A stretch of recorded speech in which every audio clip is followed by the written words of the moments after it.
एकंदरीत असं की पक्ष म्हणजे राष्ट्रवादी काँग्रेस पक्ष आणि राष्ट्रवादी शरदचंद्र पवार पक्ष म्हणजे दोन्ही गट एकत्र आल्यामुळे की निश्चितच या ठिकाणी मोठ्या प्रमाणामध्ये दोन्ही पक्षाची ताकद वाढलेली आहे आणि दोन्ही पक्षाचे कार्यकर्ते त्याचं मनोमिलन पण या ठिकाणी चांगल्या पद्धतीने झालेलं आहे.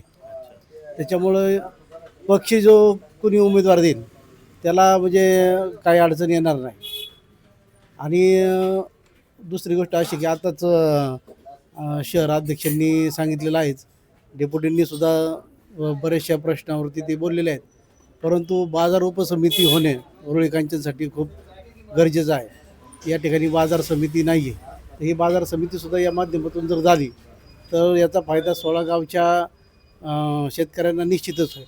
बरं, गावातील पाण्याची व्यवस्थेबाबत काय सांगाल? कशी आहे पाण्याची व्यवस्था? आता तरी म्हणजे पाणी पोचतंय, परंतु भविष्याच्या दृष्टीने ना आणखीन पाण्याची आवश्यकता पडणार आहे.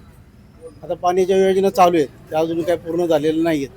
म्हणजे पहिले जे आमदार होते अशोकराव पवार त्यांनी 38 कोटी रुपये या पाणी योजनेसाठी मंजूर केलेले होते, परंतु ती योजना देखील थोडीशी अडकळत चालली होती.